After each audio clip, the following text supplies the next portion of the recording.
Pound for pound, they were the most heavily armed fighting boats of World War II. These 50 tons of fast fighting fury were the smallest and most maneuverable naval craft, and fully war-loaded could exceed an amazing 45 knots. Screwed and glued together on a hull made of wood, they took on the enemy at close quarters with greater frequency than any other type of surface craft.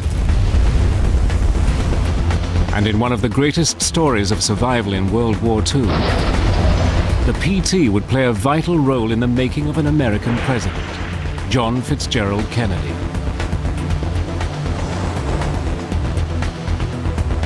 Using extraordinary archive film and color reenactments, Battle Stations goes out hunting with a ship with a sting in its tail, the Mosquito Fleet of the deadly PT boat.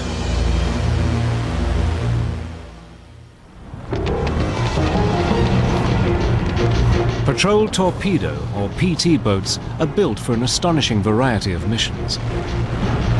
They ambush, hunt, and maraud Japanese supply barges, earning them the nickname the Devil Boats of the Night. These giant killers carry out high-speed torpedo runs on heavily armed cruisers, and when ordered, sneak into enemy-held territory to drop off spies. The words of John Paul Jones, "Give me a fast ship, for I intend to go in harm's way," seem to have been written for a boat that is reliant on speed for its survival. The story of the patrol torpedo boat begins with the development of the Mosquito Fleet's sting. The torpedo. Torpedoes have been around since the American Civil War, but they were massively unreliable. In 1866, Robert Whitehead, an English engineer, developed the first self-propelled torpedo. It was a technological breakthrough. Here you have a weapon that could be launched at some distance, not necessarily from a ship the size of a battleship, that could sink just about anything afloat. On June the 10th, 1918, the world sat up and took notice when an Italian motor torpedo boat sank the huge Austro-Hungarian battleship Szent István.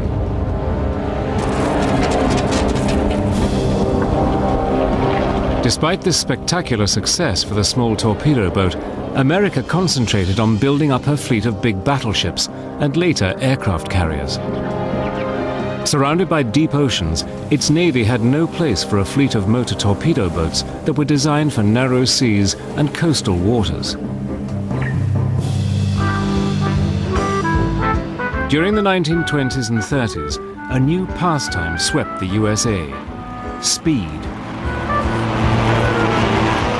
Hundreds of thousands watched as adrenaline-fueled speedboat racers competed in a series of death-defying duels.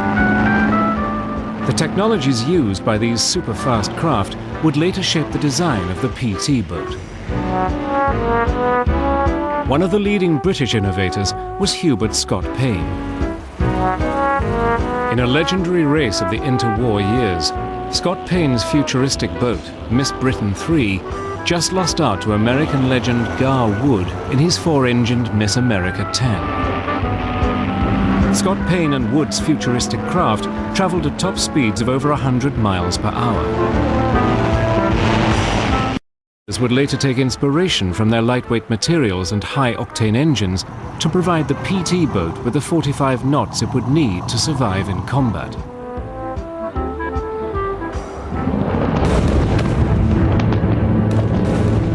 In September 1931, across the Pacific Ocean, Japan invaded Manchuria. It was the beginning of a blitzkrieg across the Far East. The US Navy, wary of the security of its Pacific islands, was forced to develop a fast attack craft for their defense. In 1939, the building of 8 PT boats was given the go-ahead, but most were considered obsolete even before they were completed, as the US Navy showed more interest in the designs of Scott Payne. He was pretty much a speed freak. From his aviation background, he was into materials technology, lightweight structures, high-powered engines, aero engines. So he was combining the whole sort of aircraft industry and put it onto the water. He was, years ahead of other builders. By 1939, Scott Payne's latest boat, the PV-70, was impressing designers on both sides of the Atlantic. The American company Elco was keen to take a closer look. Owen Chase and the chief designer from Elco came to the British Powerboat Company, went out on trials on the PV-70 and were just amazed at its seakeeping qualities and the way it could take large amounts of armament with relative ease. It was quite a phenomenal boat. At the same time in Europe, Hitler's Nazis had begun their onslaught. On September the 3rd, 1939, war was declared. For the US Navy, finding the right boat design had become less of a precautionary measure and was now a top priority. Just 2 days later, Scott Payne and his PV-70 arrived in New York. It was renamed PT-9 and put through its paces in front of a Navy trial board. Scott Payne himself was at the helm, and the officers that were involved in the trials was very complimentary about the handling of the boat. In January 1940, Elco started construction of 10 70-foot PT boats based on the PT-9. In July 1941, the plywood derbies were held, where the next generation of these fast attack craft were pitted against each other. Prototypes from Elco and rival companies Higgins and Huckins competed in heavy seas. But it was the Elco boat, based on Scott Payne's designs, that emerged as the victor and won the lion's share of the Navy's contracts. PT-9 was basically the prototype for all PT boats to follow. Now that's not quite the truth, the whole truth, and nothing but the truth. Andrew Jackson Higgins had his own ideas about how a boat should be designed, but the 70-foot Elco that the PT-9 was based off of was pretty much the mainstay of the early part of the war. Elco, Higgins, and Huckins went on to build over 500 PT boats for the US Navy. An Elco 80-foot redesign was constructed to deal with heavy armament, and this became the Mosquito Fleet's main vessel. Built around a mahogany frame, the fully war-loaded 80-foot PT boat weighed in at 50 tons. Aircraft fabric soaked in marine glue was sandwiched between 2 layers of mahogany planking. This, along with nearly 500,000 screws, gave the wooden wonder its strength. Below decks, the powerhouse. 3 12-cylinder Packard engines were fed by aviation fuel stored in tanks that held 3,000 gallons. At full throttle, 500 gallons an hour were needed. The boat carried 2 twin 50-caliber machine guns. Later, a 20mm cannon was added to increase its sting against aircraft. As the boats took on different enemy targets, more machine guns and even mortars were put in place. Most boats carried 4 Mark 8 torpedoes with a range of over 5 miles and an awesome 300-pound warhead. The PT boats would not have to wait long for action. As the Japanese advanced, they would be at the heart of one of the most audacious rescue bids of the Second World War.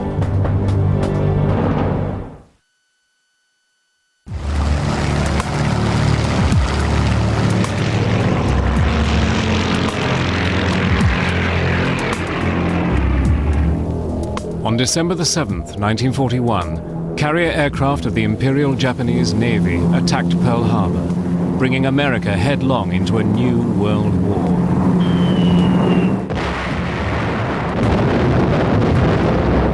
Within 55 minutes, 2,400 people were dead, and the main battle line of the American Pacific Fleet was crippled.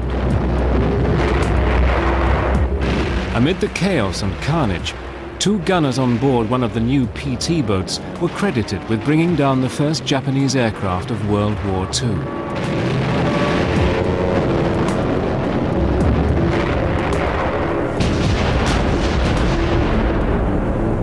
After Pearl Harbor, the Japanese embarked on an ocean blitzkrieg. A totally unprepared America was rapidly driven back. The Asiatic squadron that was based in the Philippines, all of the major naval ships were pulled back because the Navy was afraid they were going to lose them. So here you have a squadron of PT boats that is basically, they're orphans. They have no support. All their bases have been bombed. Their supplies are gone. People were desperate. There was little hope that you could get out. The question was how you would survive. In December 1941, there were just 29 PT boats in the entire US Navy. They were fighting to earn respect from a Navy that was far more concerned with its big ships.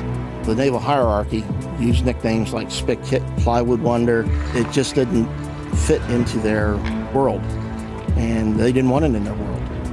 They figured we were some joyriders on fast yachts.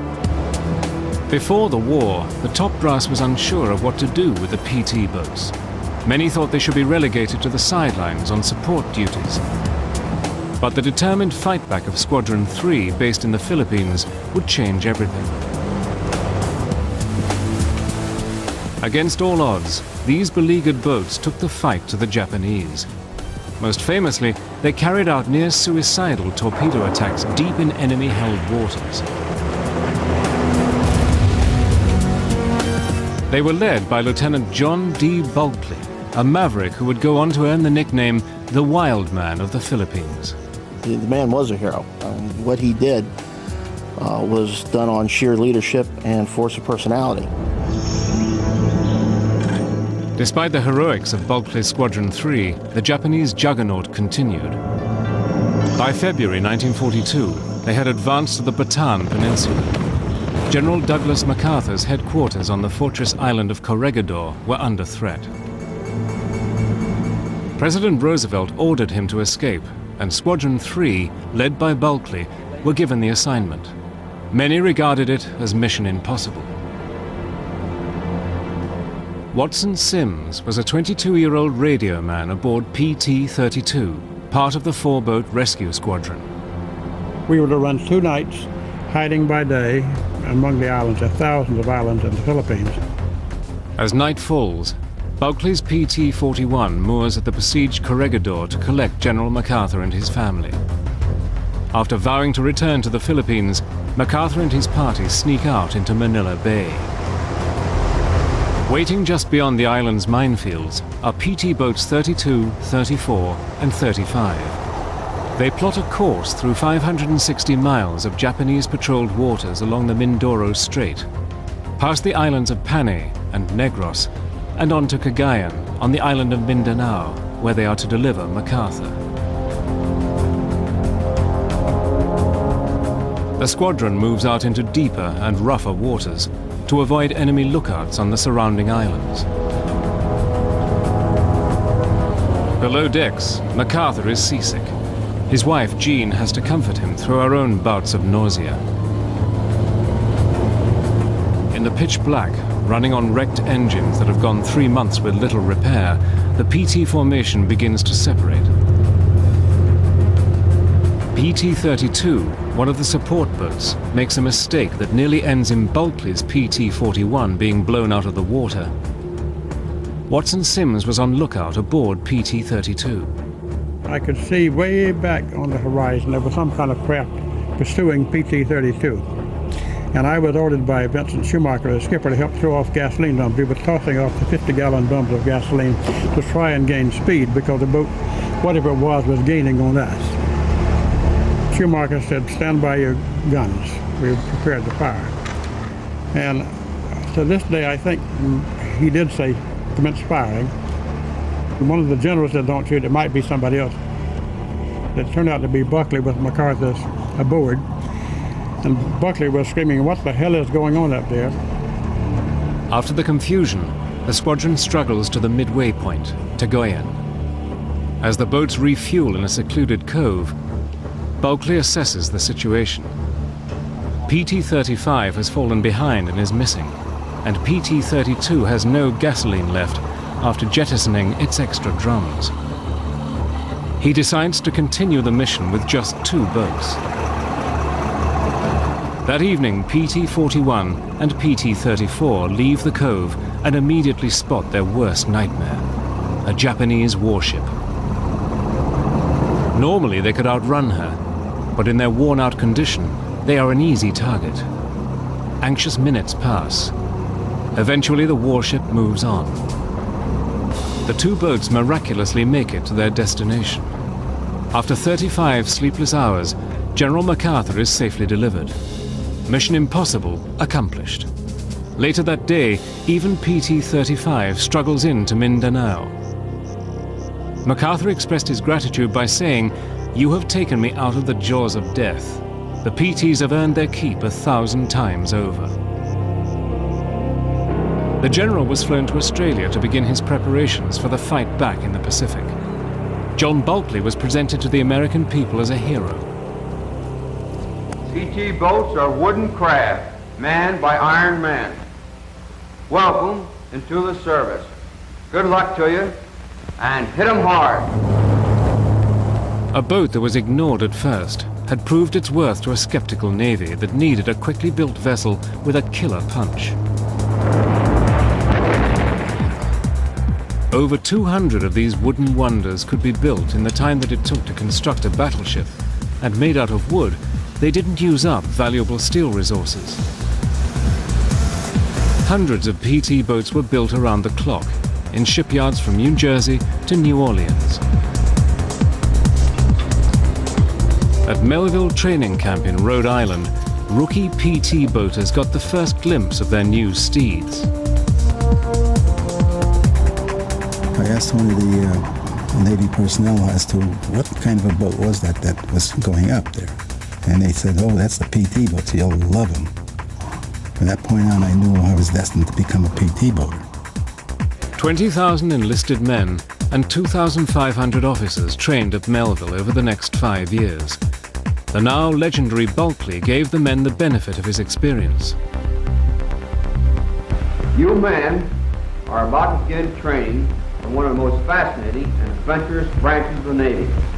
A branch in which you'll be able to come to close grips with the enemy.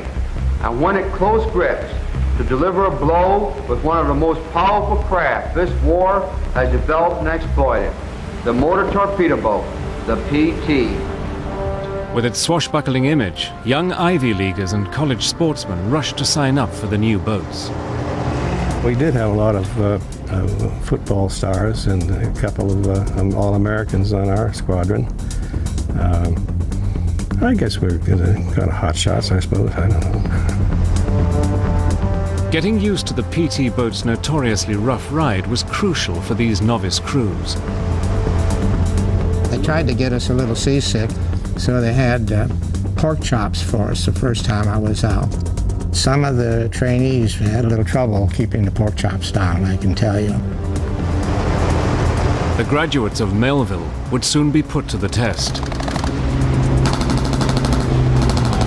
Battling against an increasingly deadly enemy, the men have to adapt their tactics and their boats if they are to win the bloody war in the Pacific.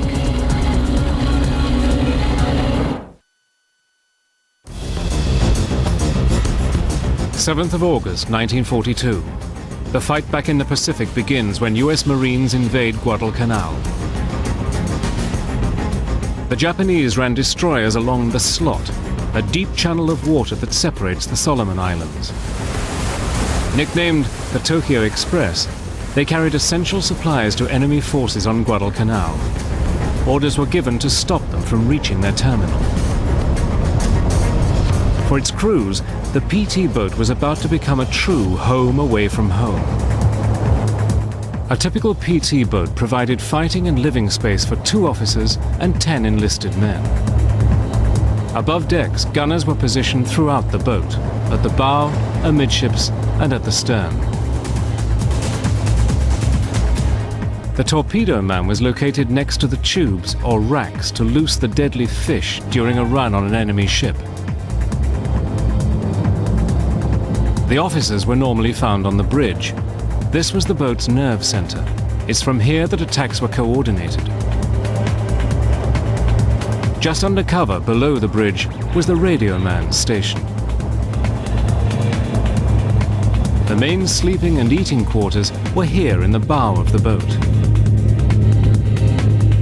Next to the main living area were the officers' quarters, where future attacks were planned. Towards the stern was the engine compartment, where the packards were lovingly maintained by the motor machinists. They tried to ensure that the PT boat reached high speeds from its 100-octane gasoline, but this highly flammable liquid made it vulnerable to air attack. One bullet in the fuel tanks and the whole boat could explode. Consequently, the PT boats mostly operated at night. Since the boats were not equipped with radar, everything had to be done by somebody seeing something, a glint of something, but that was about it.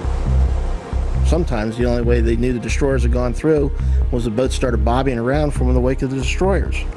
And then when the boats did go into attack, then launch their torpedoes and hope the torpedoes didn't flash, hope the torpedoes ran right. If the destroyers spotted them, they would open up and run like all get out, trying to get away.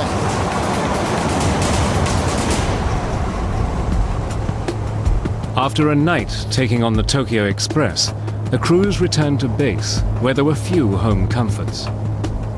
These men were at the end of the supply chain, and it showed in their ragtag uniforms.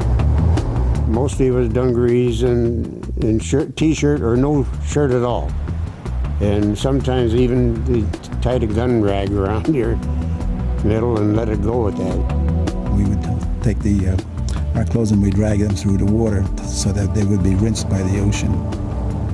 It was not always nice because you picked up a lot of salt in your shirts and in your pants. The boats, or a base camp made up often of tents or native huts, became home for the crews. My first night aboard, I was given a bunk, the lower bunk, and I wound up with the greatest headache I think I ever had from the heat and the humidity. From that point on, I slept topside. The small crews were a true band of brothers, led by their young officers. They're only like maybe 24 years old, and you know, their crew members are only 18 or 19 years old. In such a small boat, a special esprit de corps developed. There was not a great deal of distinction between officers and enlisted men as on the larger naval ships. I guess it was resembling bomber crews, where they had small numbers involved and became very close. You had to depend on everybody else. Crews were further united by the abilities of their on-board cook. You took your hat off when you sat down to Karpinski's food. I don't know if they were chickens or seagulls, but we had a lot of some kind of fowl. When we went on an invasion, we were treated much better. We got ham and steaks. After a few days, we ran out of the ham and steaks. We had cans of Spam. He had no limit on the Spam. Food would sometimes be accompanied by the PT boater's favorite drink, torpedo juice. Taken from the torpedo's fuel, it was nearly 100% alcohol. If you put about a teaspoonful into an 8-ounce glass, it made a pretty good drink. We had a still going quite often, and they were distilling the stuff out. It was really powerful. They put a poison in it, so you had to get that out of there. But I've known taking a loaf of bread, cutting the heels off of it, and filtering it through that. So this guy had a canteen hanging on his belt, and I said, "Man, could you give me a drink of water?" And I took a big swig out of that, and it wasn't water. It was torpedo juice, and I thought I was on fire. I just about jumped over the side. But there was little time for rest and recreation. The PT boat's attacks against the Tokyo Express had started to choke enemy supply lines into Guadalcanal. In February 1943, the Japanese were forced to evacuate. It was a turning point in the Pacific War. But victory celebrations were short-lived, as the Mosquito fleet was given its next assignment, the battle for New Georgia. The Japanese learned from their casualties at Guadalcanal and were no longer willing to risk cruisers and destroyers to supply their island forces. They started to use coastal barges, low-slung vessels that carried guns of up to 40mm caliber, equal to the heaviest armament of a PT boat. Only 4 or 5 feet of these vessels were below the waterline. The PT's torpedoes only worked effectively in depths of below 5 feet, so passed harmlessly underneath. The PT boaters were forced to come up with new tactics. So you had to have something else to destroy them, and so why use torpedoes? Instead, we'll use guns. The 37 millimeter cannons actually came from the Air Force. That was not standard issue. Now, I'm sure the naval regulations were horrified at the idea, but we were looking for all the firepower we could get. Modifications to the PT boats transformed this swift torpedo attacker into a rugged gunboat. Torpedo tubes were removed, losing thousands of pounds in weight. This increased the speed of the boat. Machine guns and even mortars were added to the regulation armament. Armor was also fitted to provide added protection from the hail of fire from the coastal barges. These new, heavily armed vessels soon earned the nickname barge busters and were out hunting every night. We didn't see them burst into flame or anything like that. A lot of times the firing would stop, and they'd say, well, either we got him, or since he didn't fire, we just assumed that he was gone. These firefights took their toll on the wooden boats as they were ripped apart by return fire. Repair was carried out alongside motherships called tenders, or by the men of the shore bases. Being a wooden hull of very simple construction, repairs were pretty straightforward. I mean, if you had a shell hole, you could patch it up or replace planks. Unless it was major structural damage, then they could be pretty well, put back together. A little glue and some more plywood and a couple of bolts, and you screw them together, and they're pretty easy to patch up. Get out on patrol again.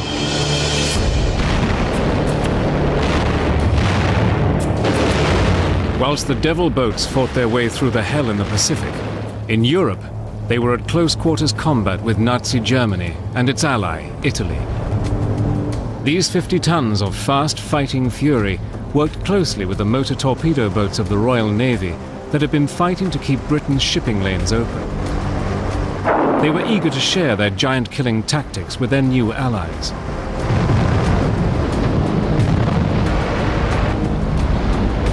Most of the new arrivals were sent straight out on patrol in the Mediterranean. Our job in the Mediterranean was to attack the F-lighters. They were shallow barges, very heavily armored, and they carried the freight to the German front along the western Italian coast. The F-lighter was 170 feet long and could transport 120 tons of cargo, including the fearsome Tiger tank. They traveled at approximately 10 knots and had a mixture of armament up to the mighty 88mm gun. The 88 was a deadly weapon and was used very successfully by the Germans on those. And the metal boat was very shallow draft.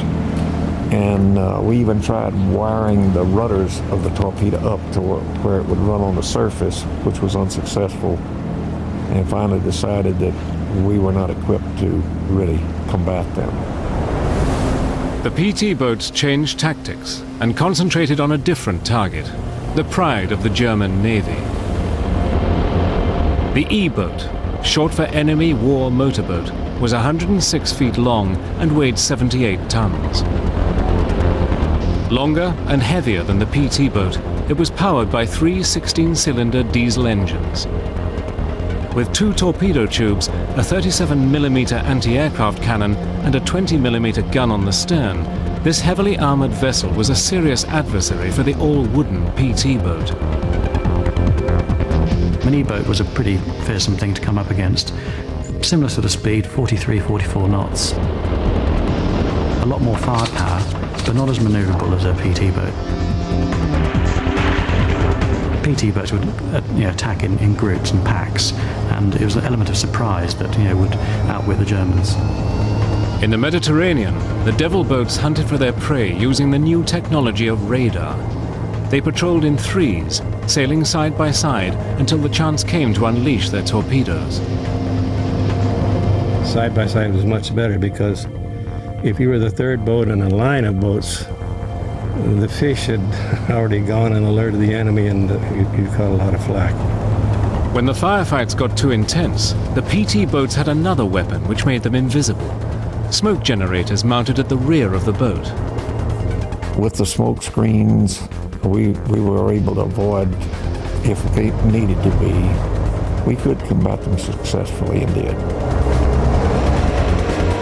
At the end of a 2-year operation in the Mediterranean, the PT boat's tally would be 23,000 tons of essential enemy shipping sunk. Much of this was the result of the pinpoint execution of a tried and true attack plan. So as we start on our run, the first thing you do is rig out the torpedo tubes. So the gunner's mates would go out and crank in these tubes. They would swing out. Each one had one torpedo. When you hopefully get a visual sighting, and there's a little torpedo gauge affair that you use to, not very exacting actually. You would settle down so that you weren't waving too much, and yell fire, and it would fire the 5-inch shell. The gases from the shell going off drove the torpedo out of the tube. Then you wait and hope you would see an explosion. Then we would usually beat a hasty retreat.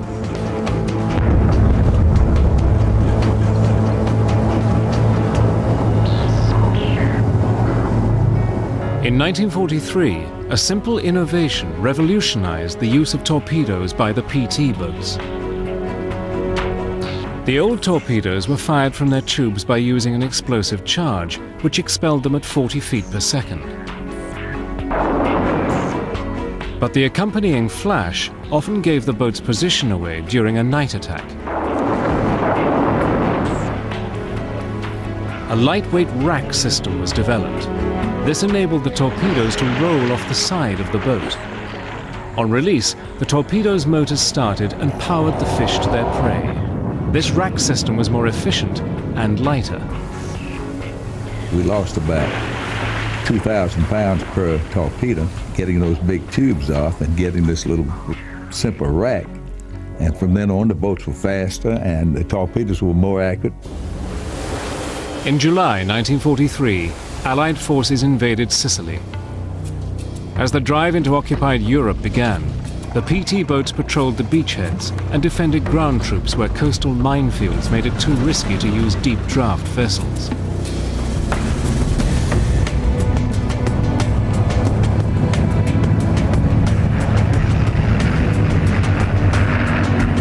D-Day, the 6th of June 1944.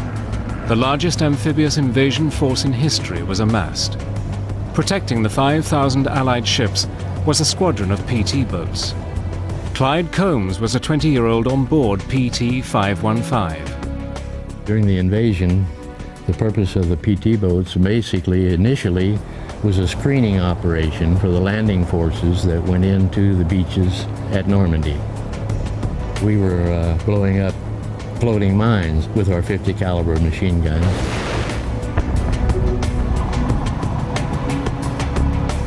One thing that I remember was the darkness of the night and hearing the sounds of planes, and as soon as it got daylight, all of the C-47s carrying the paratroopers, they did a wonderful job. From our station point, you could see the landing craft. We were probably maybe half a mile offshore. Throughout D-Day and the days beyond, the PT boats were on lookout at the western end of the invasion fleet for any German naval counterattack. We were constantly on alert with the radar again, but in our particular area during the early days of the invasion, the E-boats had stayed on around the other side of the Cherbourg Peninsula. The invasion of France signaled the beginning of the end for the Nazis. But the war against the Japanese still had to be won. In the Pacific Ocean, a 26-year-old lieutenant who would later become president faced an ordeal that would become the most famous PT boat story of World War II. By August 1943, the PT boat and its constant attacks against the coastal barges and the warships of the Tokyo Express had started to take their toll. The factories in America had supplied these Pacific raiders with squadrons of new boats, and the men who sailed in them were keen to take their fight to the Japanese. On the morning of August the 2nd, a young lieutenant named John F. Kennedy is out commanding PT-109, which is part of a 15-boat group patrolling off the island of New Georgia. Jack was a very popular fellow. People admired him. He was just a good officer. He just was. That's all there is to it. He was a great boat handler, having had experience up north around his home, you know, in sailboats and things. He had a little wind-up Victrola, and he brought records. And so he'd play those records, and we'd listen to it. But he had an 80-foot boat that had seen lots of service. The engines just weren't in apple pie order. The constant sorties have worn out the 109, but the enemy supply lines to the Northern Solomons have to be stopped. Kennedy is out hunting again at 1 o'clock on that fateful morning. In his pack of marauders are PT boats 162 and 169. Nearby, the Japanese destroyer Amagiri has dropped off its supplies and is on a collision course with Kennedy's patrol. Accompanying the 109 is Lawrence Ogilvy, a 21-year-old gunner on board PT-162. Kennedy took the lead, and we were loafing along there on one engine, which is not really what was recommended, but to save gas, and you couldn't see where you were going. The Amagiri has to get out of these waters before daybreak, when air attacks are a real threat. It increases its speed. I saw the outline of the destroyer then right in front of me. He must have been doing about 30 knots. Suddenly, out of nowhere, before the 109 can react, the Amagiri emerges out of the black night and slices PT-109 clean in half. In a fireball, 2 of the men die instantly, and the boat's fuel tanks rupture. The sea becomes a blazing inferno. We thought that, oh man, they're gone, you know, that kind of an explosion and the fire and everything. We didn't think that they could possibly still be alive. Sam Reynolds was a young officer aboard PT-162. Yes, he just came out of nowhere and cut him in half and started firing at us, and we ran, of course, zigzagging and laying smoke, and got away from him. And we left all the 109 and the crew there, and we took off for someplace. Buoyancy keeps some of the twisted wreckage afloat, and the men crawl onto what's left of their boat. As dawn breaks, Kennedy decides to take the 11 surviving crew ashore to Plum Pudding Island, where he hopes they will not be discovered by patrols from the nearby Japanese garrison on Gizo. He leads the way, dragging a badly burned crewman with a strap of his life jacket clenched in his teeth. It takes the exhausted crew 4 hours to swim to the beach, just 3.5 miles away. The next night, Kennedy packs a revolver and lantern and swims out into the strait. He hopes to alert a rescue vessel, but is not spotted. The survivors are marooned for 4 days. Their diet of coconut dwindles, but Kennedy refuses to give up. On the 5th day, natives spot them, and Kennedy carves a message on a coconut asking for rescue, which the natives take to a US Navy base on another island.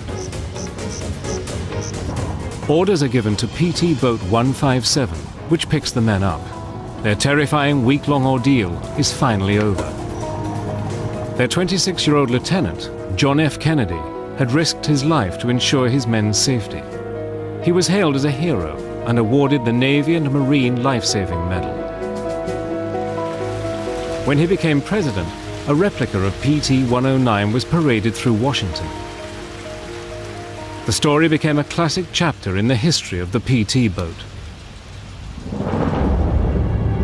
For the next year, the shorelines of the Solomons and New Guinea became a battlefield as the devil boats clashed with the heavily armed barges. But starved of supplies, the Japanese retreated. On October the 24th, 1944, General MacArthur fulfilled his pledge to the Filipino people. I said to the people of the Philippines whence I came, I shall return. The invasion of the Philippines began at Leyte. Protecting the invasion force were 45 PT boats that had made an incredible 1,200-mile journey from New Guinea. Japanese naval squadrons tried to burst through the Surigao Straits to the south of Leyte.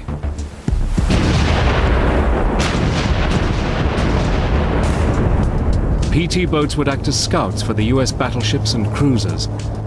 Frequently, they found themselves in the first line of defense and came under attack from enemy gunners and aircraft. When someone said there were aircraft approaching, you began to weave back and forth, and once he settled down into his approach, that's when you gave full throttle and turned one way or the other. And the whole time you tried to bring your guns to bear, but we would never stay long enough for him to line up. On March the 2nd, 1945, PT boats proudly took General MacArthur back to Corregidor, from where he'd escaped nearly 3 years earlier. The Mosquito fleet had come full circle. The PT boats continued the fight until the final victory over Japan, but there was no place for them in the post-war fleet. Built out of wood, not metal, there was no way they could be mothballed for future use.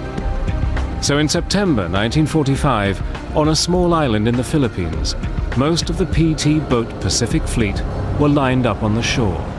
I had been assigned to Base 17, and at that time that was where they had brought a lot of these boats onto the beach. Without ceremony, one by one, the PT boats were set ablaze. You just kind of piled them up like kindling wood and burned them. You did all you could to protect that boat for the time that you were on it, and then to just see it burn, you know, like it was nothing, you know, that's kind of hard. Maybe you could compare it to a wonderful automobile that you had, and you saw the thing crushed to pieces or something, you know, a sadness maybe.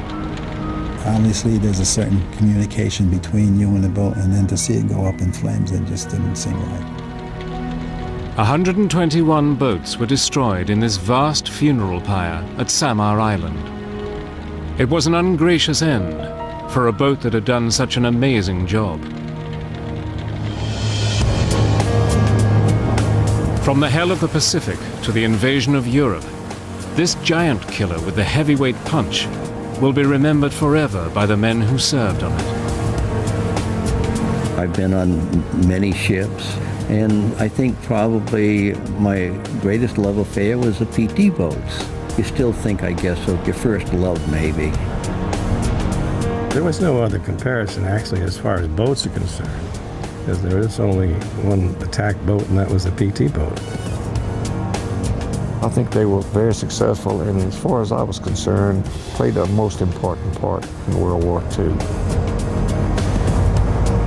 It was a boat that struggled for early recognition, but the brilliance of its design, the daring of its missions, and the courage and sacrifice of its crews will ensure that the PT boats of the Mosquito Fleet will never be forgotten.